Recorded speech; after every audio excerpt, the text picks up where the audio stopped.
Hello, this is Tiara, Hello, this is Ali. and this is the Goddess Vibration Podcast.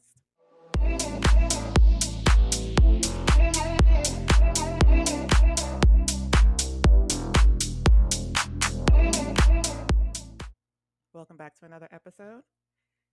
So, we've got another guest, and this is going to be a very unique recording because this is something we've never,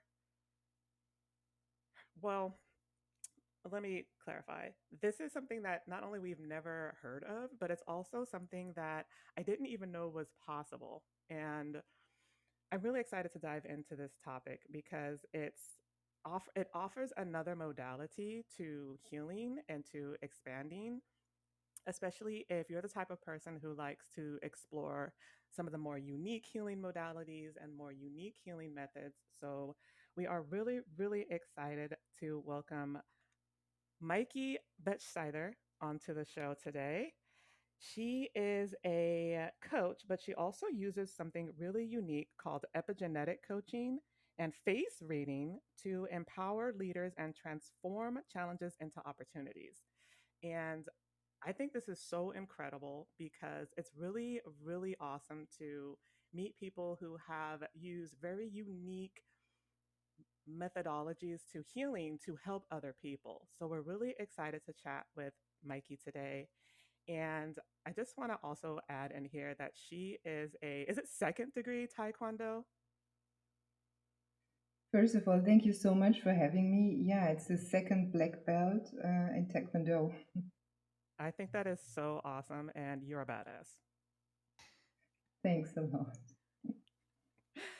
So, Mikey, we're just going to jump right in. And I'm really, really curious to know more about what face reading is and how you stumbled into that and how you use that to help people transform people's lives.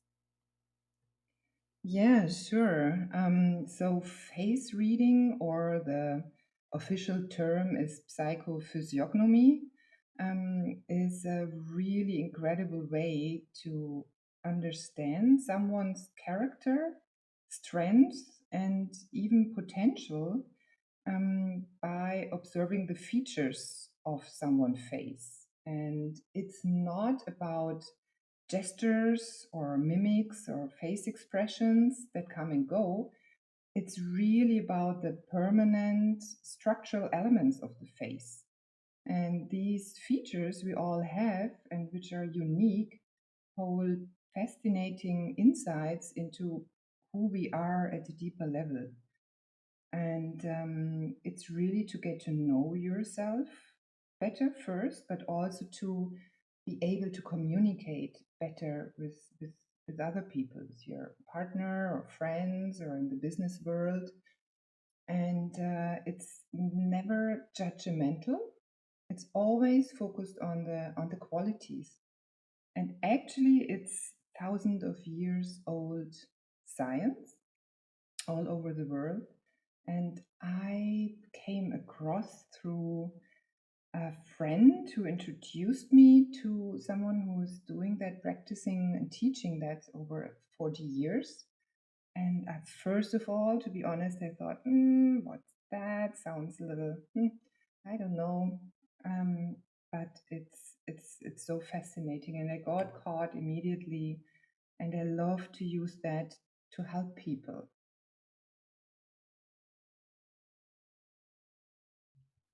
You said something very interesting that it's thousands of years old. Now, I am quite familiar with a lot of different healing modalities, but this is the first I've heard of this. So I'm just curious, things that are thousands of years old, unfortunately, they get lost through time, which is so unfortunate because I feel like the wisdom back thousands of years ago were just so profound, and we've lost a lot of that. So, reconnecting to something that is thousands of years old that isn't so well known, like what does that mean to you? That's a great question.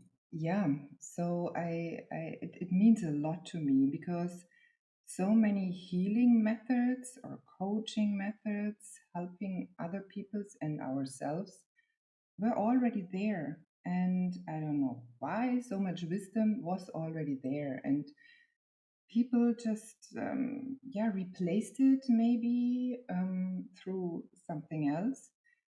But I think it's important. So it really resonated within myself to go deeper, because we all could do face reading actually, because it comes from an intuition.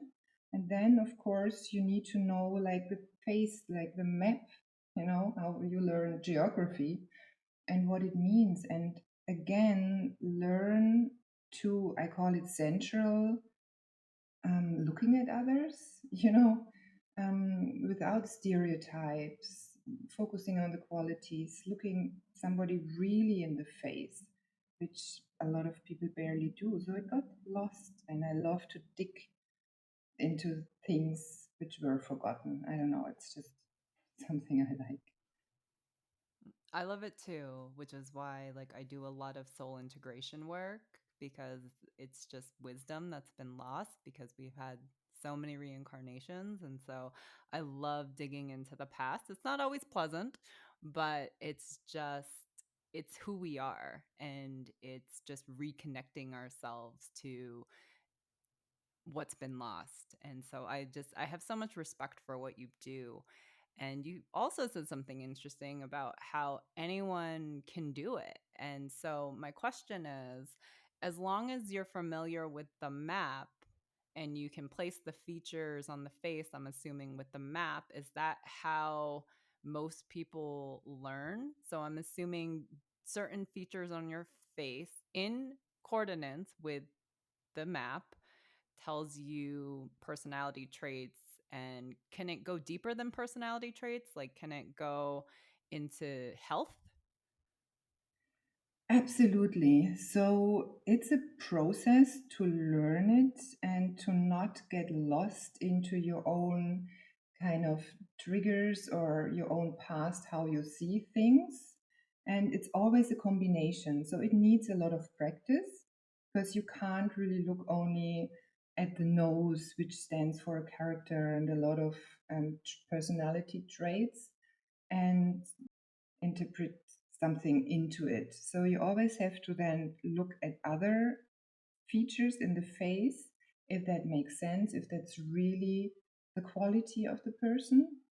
And to your second part of the question, yes, you can absolutely see sickness before they really appear in the body, in the face, which is called pathophysiognomy. That is What? so I fascinating. know. So, Incredible. can you tell us, like, give us an example? So, like, for example, this part of the face is for this trait, and then like this part of the face is for this trait or feature. Like, which parts of the face, which parts of the face represent which features? Yeah, so I can give you a little roadmap, because if you look at the forehead itself, the forehead has already 34 areas which say something about. And if something comes more up, so it's more dominant in the face, that underlines the quality. If something goes more in the face, or it's like a little hole or something, then you also know, okay, that quality is not there, which doesn't mean it's a bad thing. It's just you need to be aware of. For example, in my face and on the on the side of the foreheads, I have some little holes, I would call it, in an area which represents like economic number thinking, math, strength. So that's missing, and now I understand why it was always a pain for me to be good in math. And it's Oh, amazing that I know it now, because when I do some calculations, I take somebody by my side and double check it, you know. Or in the chin, in my chin, there's also a little hole. I don't know the real English expression for it. And that speaks for somebody who's really self-criticizing, tending to be like a perfectionist. And so sometimes I really go with my finger over it and says, okay, here you are again. So just let it go, relax, don't be over critical with yourself. And that helps. So if you go a little bit through the face, the nose, for example, speaks about, as I said, the character in general, the willpower and determination of a person. But then you have three parts. You have the root of the nose, where it begins between the eyes. That can reveal intellectual strength and focus. If you act after you rethink something, that comes with the specific forehead feature. If it's well defined, it suggests, for example, someone who has mental resilience and a strong ability to concentrate. Then when you move down to the bridge of the nose, this area also shows determination and how someone approaches their goals, but can also show if somebody is good in teaching others, or it's also the expression of a psychological nose. So who is good in, helping others in a psychological way. And a prominent bridge, for example, often belongs to people who are naturally persistent and hardworking. And then we have the tip of the nose that tells a completely different story. For example, it reflects empathy, emotional expressiveness.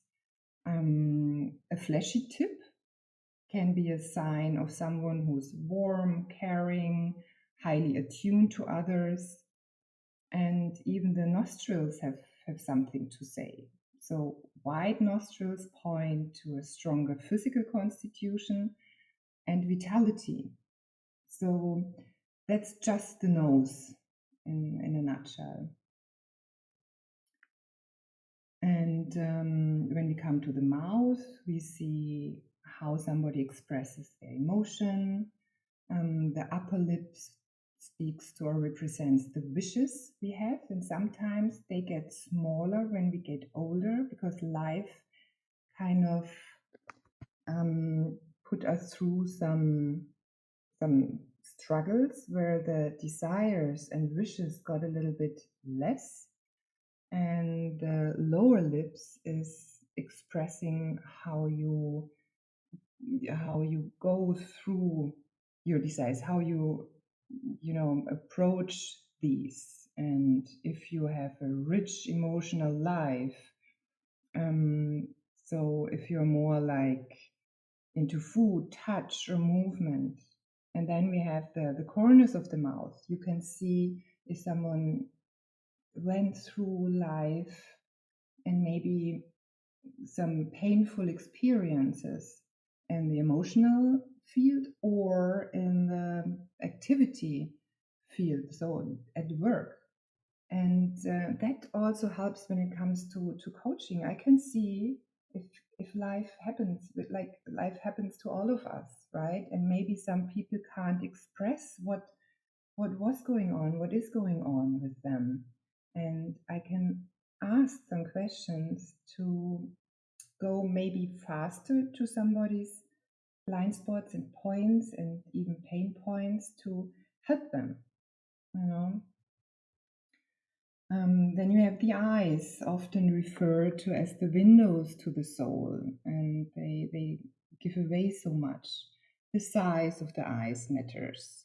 Larger eyes often signal sensitivity and introspection, while smaller ones show a more focused and practical skill set. But it's not just the size. It's also where and how someone gazes is important too. And then you have, the width between the two eyes. And you have the eyebrows, which can show a sense for aesthetics, for passion for things. And the ears, which show your soul goal in life. And are they more up or down? Are they at the same height? You have the chin, the cheekbones, you have the back head, you have the hair. So the skin, so many features in a face can tell so much. And overall, the face changes. So when you live your qualities, your face changes. It gets more in balance, which would make sense, right? Okay. Like, I okay, so I knew about the eyes. I knew that the eyes were the windows to the soul, but that was really the only reference I knew before even having this discussion with you. And I have to tell you, I cannot believe how much information you can extract from a person's face. And what even is more mind blowing to me is the fact of like, you even bring in the distance between the eyes. And what really intrigues me is when you said that the face changes. So, are the personality traits or the transformation as the face changes, is that an indication that you are making the proper changes for your transformation? Yeah, so the your qualities are there and they will be always there. It is just the fact that you live your qualities that changes your face. And yeah. So, like, okay, so this is really interesting. So, if a person is like headed on the right course, right? Because we're always faced with decisions and we have free will, but of course, there's always like a map for us. Like, there is a proper map for us and a soul contract for us, and we're supposed to achieve and do specific things in this incarnation. And so, if I am on the right path, I'm going to assume that my body will change, my face will change, and that will be like an indication to someone who can read faces that like I'm doing the right things. Absolutely, absolutely. Yeah, you Wow, can do that. that's That is incredible. mind blowing. I know. So, Mikey, it looks like a lot of your career now is focused on doing that work in like for business or in like that corporate professional setting. Are you doing this kind of work for teams and employees? Yes, I do it for individuals and also for teams because it helps really within the communication. And sometimes leaders would like to or think they have to change the team because there are conflicts, there are challenges.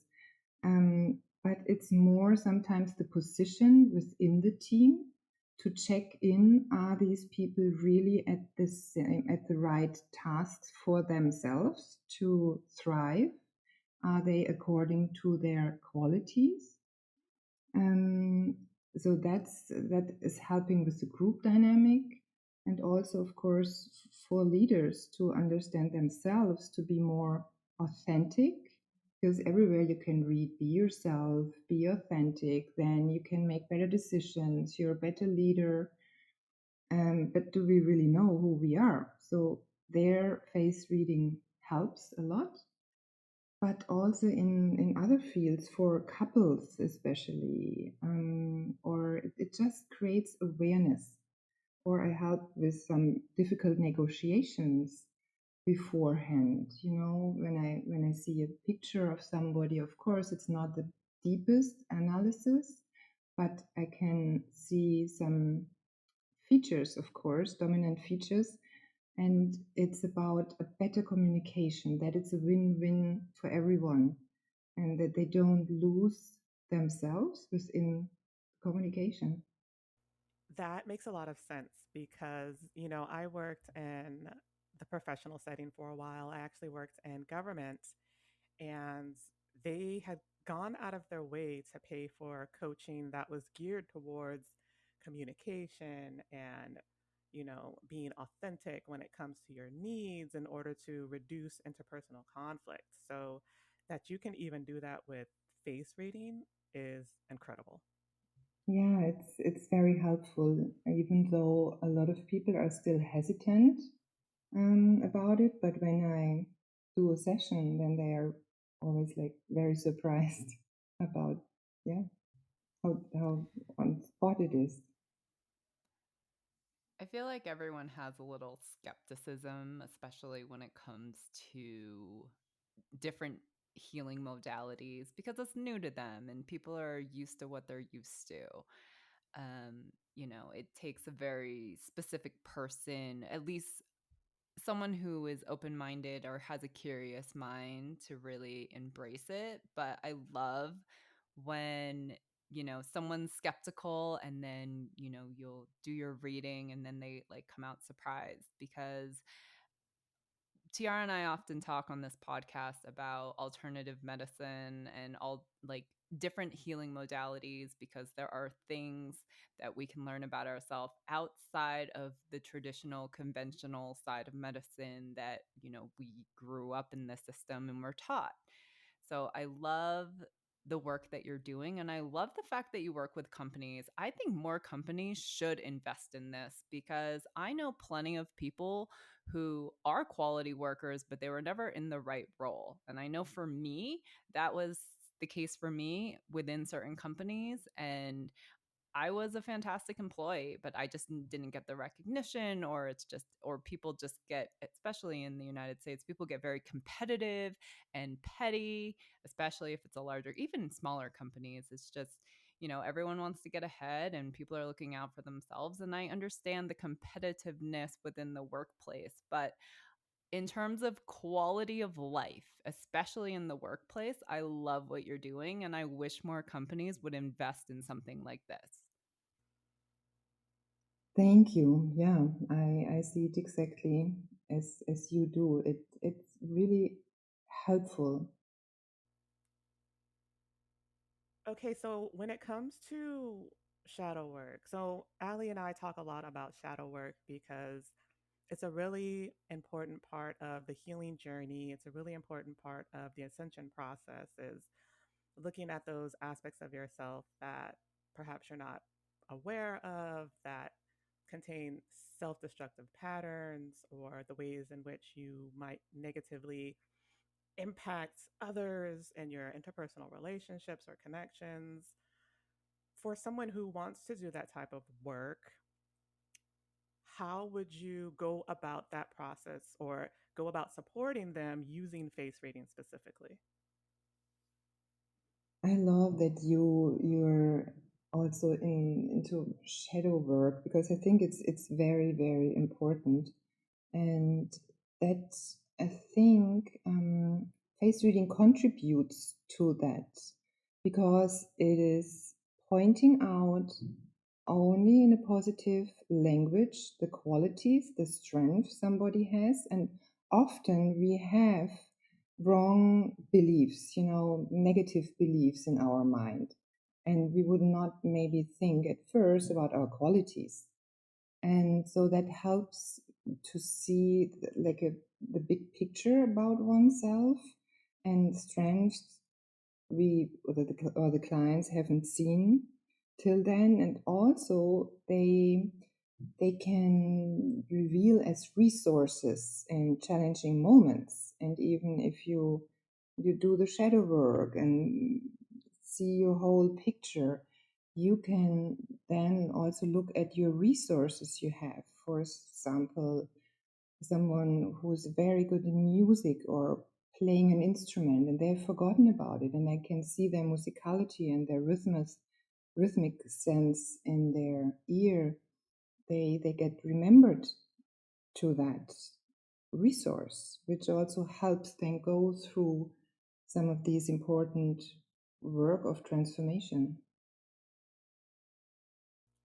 So it sounds like then that this can help people reconnect to those pieces or parts of themselves that they've disconnected from.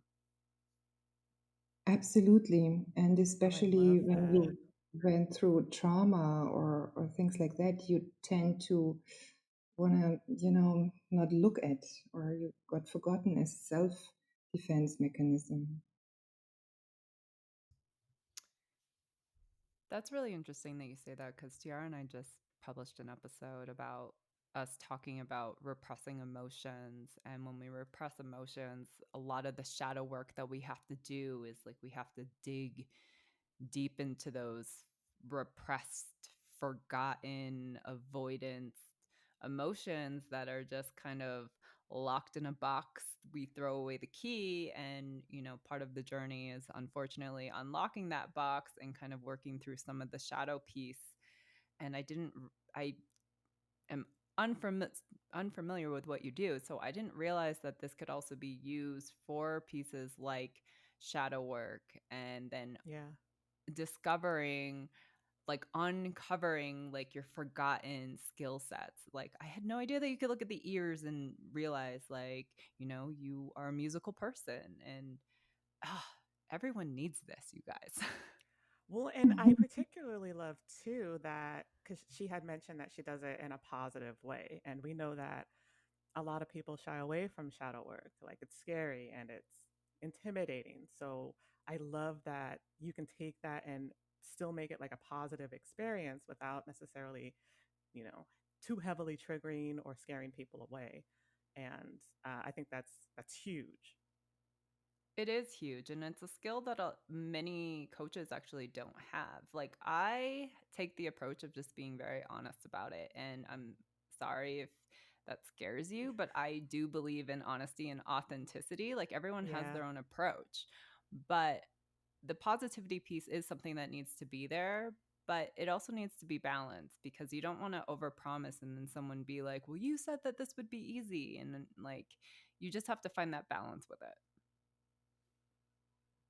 Absolutely, absolutely, I agree. It has to be like a sparring, but and at the same time you set the music, the standard for the conversation, for a safe space. And I love to create a safe space, an honest safe space for clients, that we then can really talk about everything. Absolutely. That is crucial because I also do life coaching, and I always say that when you're working with someone individually on such an intimate level, because it is intimate, like you are allowing someone is allowing you to come in and like talk about your deepest, darkest fears, your triggers, your happiness, your whatever it is. It's like, unfortunately, if you really want to transform, you got to let people in. And so I always tell people it's very important to choose, like intuitively make sure that the vibes there, make sure it feels right to you before picking someone, because again, it's a very intimate relationship. Absolutely, absolutely. It's crucial. Mikey, have you ever had an experience where you've been doing this kind of work with someone and they've given any type of pushback, or maybe they don't agree with your findings? And if so, how do you typically address that type of situation? Yeah, so far, mostly I haven't had that experience. It was more I would say, the wall to break, that somebody really is curious enough to say, okay, let's try it. But even that, I can see at a person if that person would be open for it or not. And I personally love the challenge to not convince, but to just show how curiosity, can be a win for somebody.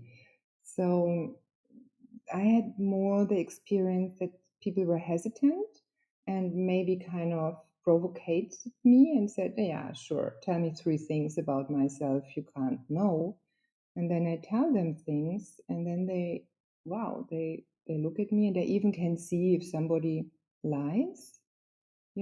So That is something I came across. So the first, yeah, some misconception or hesitance against face reading. But then when we talk about it, and it's amazing, I love that when I ask questions, how do you live this quality? How do you live your willpower? And then the people are talking just, from themselves, and it gets deep very quickly.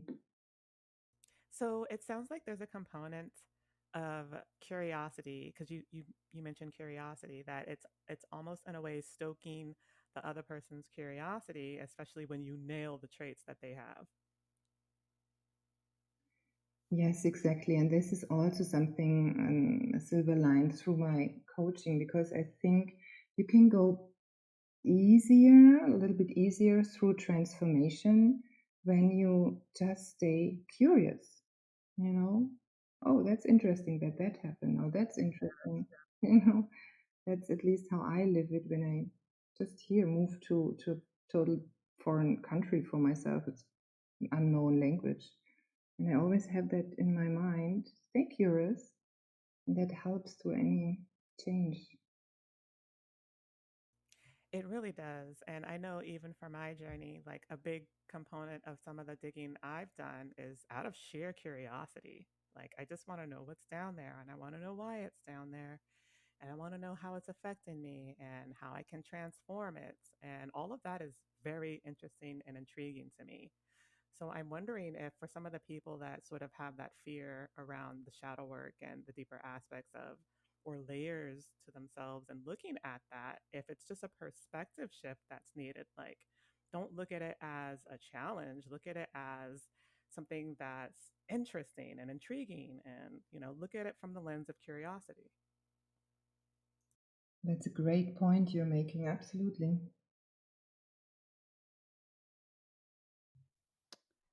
So, for our listeners, Meike also transitioning away from face reading because this has just been very fascinating. But I also want to highlight something else that she does, which is something called epigenetics.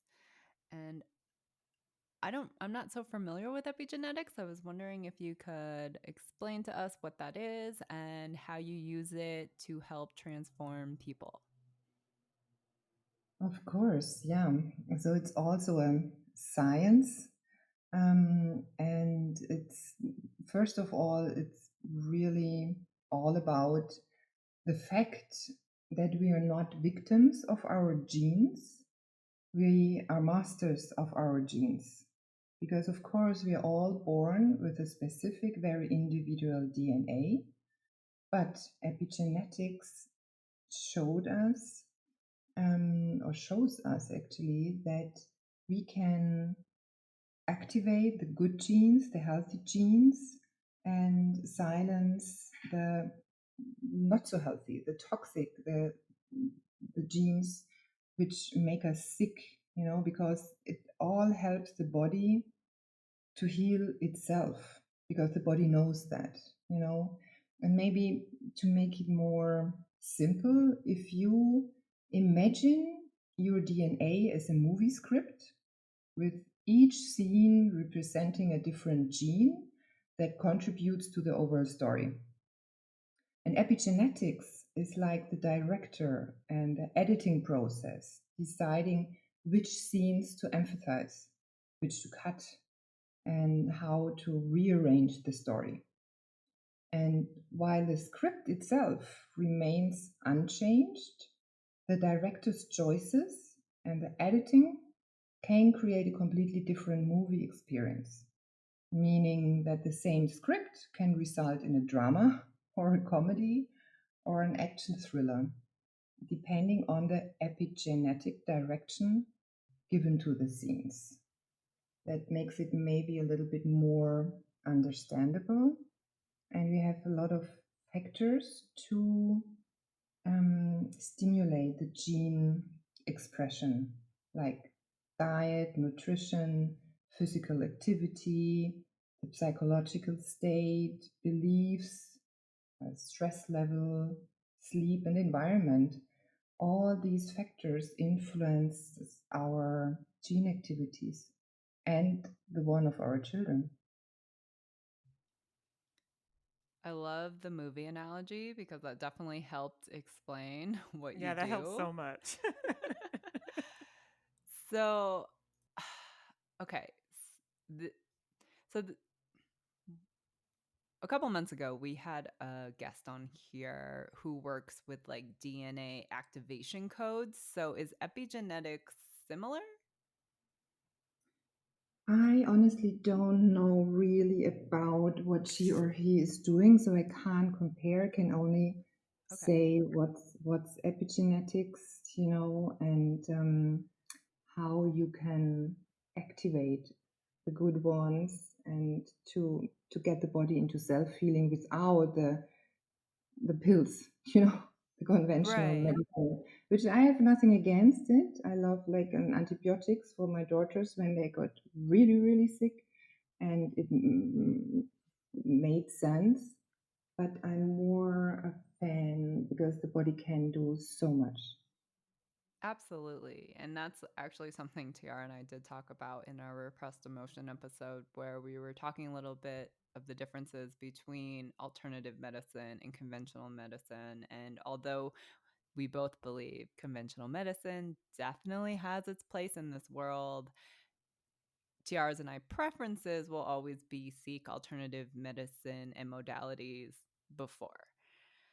So the epigenetics, though, it's just, it's very interesting how you can activate like the better genes and you can kind of tame the not so good genes. And I just didn't realize how our DNA can be altered and it can be significantly changed. That can alter our own personality, it can alter our own destiny, even. And it's just this type of work. It just, I love that we have such unique guests on this podcast who do such unique work, because this work, like people should have awareness to it and know that there are alternative options outside of conventional medicine. Yeah, absolutely. And I love that you're offering all these different alternatives and methods, and because a lot of people don't know about what's out there, and you give them a choice.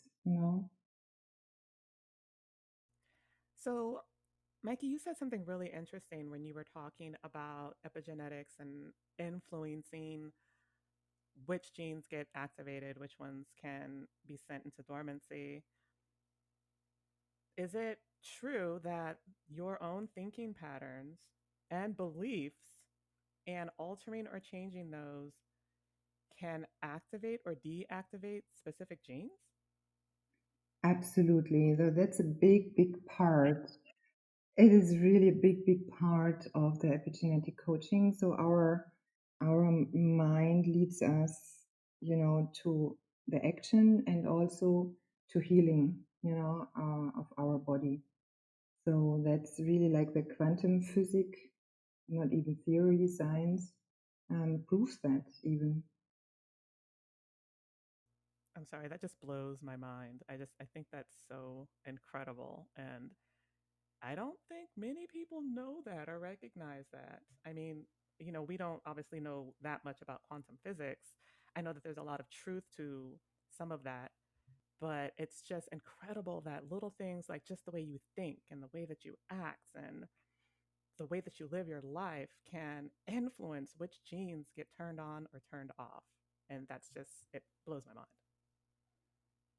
I actually have never made that correlation. Like, I know that everything is energy, and I know thoughts and feelings and words and all of that is energy, but I actually never made the correlation that it can impact our DNA. And it actually makes sense now that I'm sitting here thinking about it. Absolutely. So our thoughts really activate our genes, you know. So, one of the things I've come to understand is that genetic memory can get passed on, like to your children, your offspring, throughout your lineage. So it sounds like with the proper work, even just working with you, Mikey, that it's possible for people to end destructive um, behavioral patterns that have affected their lineage for generations. Absolutely. Transgeneral epigenetic coaching is really also a big, big part and an important part because we got traumas from our ancients, our all our family members before, into ourselves, and we pass them by. So we can heal that for ourselves, and then we pass, I would say, more healthier genes towards our future children, grandchildren. It's a very important part of the work. That's why, if any of you who are into spirituality or New Age, you'll hear a lot of people reference generational trauma. This is Yeah. what Tiara is talking about. So, Mikey, if anyone is interested in learning more about epigenetics or face reading, or maybe if they're interested in your services specifically, where can they go to learn more? Like, do you have any specific programs? Yeah, so I posted on my social media, on Instagram or on my website. I teach face reading in online workshops, or I have retreats in Greece on an island where I combine all of that methods.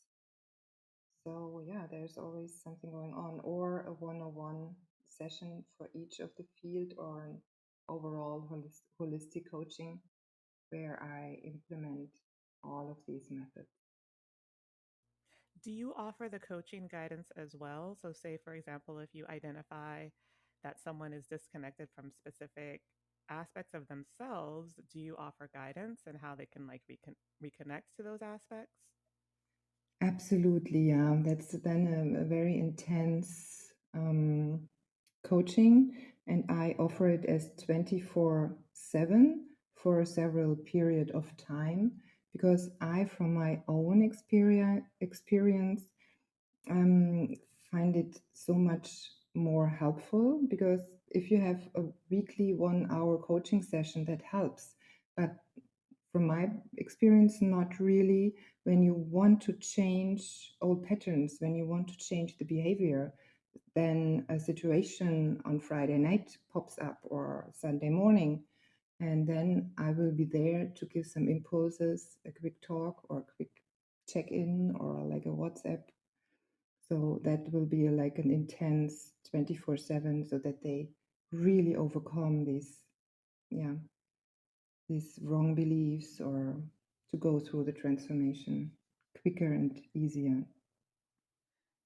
So I know that everyone works at their own pace and everyone will transform at different rates, but I'm just curious, on average, how long would you say it really takes for someone to really transform? Just average.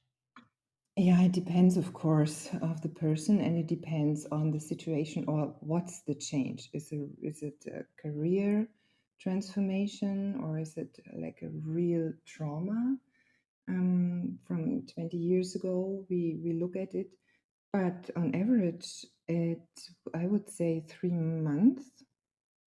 Yeah, that's definitely faster than I thought you were going to say. That's very intriguing. That is, and I love how you make yourself accessible 24/7 because I don't know that a lot of coaches do that. I think they kind of limit access to like business hours or something along those lines. So I love that you do that. And that is actually very helpful, especially when you're trying to change behavioral patterns. Like it's always nice to have access to support through that because that work can be it can be tricky to navigate. So I respect you for, making yourself accessible like that. Absolutely. Well, Mikey, thank you so much for joining our podcast and speaking about your incredible work. And honestly, like it's just so fascinating how you work with personal people, but how you also work with businesses. And again, I love the model for both personal and business. And we need more people like you out there, like spreading alternative modalities that can really help transform people outside of the traditional things, because I feel, especially with the energy happening on the planet right now, a lot of people have been doing the traditional thing. A lot of people have been in the matrix for a very long time. And I think what's really happening is that people are finally awakening to the fact that whatever they've been doing for however long isn't working, and people are starting to wake up and starting to look for outside resources outside of everything that they know. Despite their hesitation, people are becoming more curious. And so I just want to say thank you for coming on and talking to us about your work, and really help educating our audience that there are other methods out there. Thank you so much for having me and being curious. Yes, and we don't run into a lot of epigeneticists. I hope I'm saying this right. Epigeneticists. Uh, Mikey, you're one of the few epigeneticists that I've seen doing this work, and that work is very, very powerful. So, for our audience, we're going to put Mikey's information in the show notes. But, Mikey, can you share your website? Absolutely. It's www.compass with a C minus setting.com. Thank you for that. And again, Mikey, thank you so much for being a guest on our show. As I mentioned, we'll make sure her information is accessible to anyone who is interested in learning more. And Mikey, I hope that we can stay in touch. Absolutely. It would be a pleasure. Thank you again for having me and for your great work. Thank you so much. So everyone, again, her all of her information is going to be on our show notes. We hope to collaborate again with her because her work really is fascinating. We also have an online community now up and running. Maybe we can get her in as a guest, not putting you on the spot, but we have loved having you here, and I hope everyone has a fantastic week. Same to you, ladies. Thank you. All right. Thanks, you guys.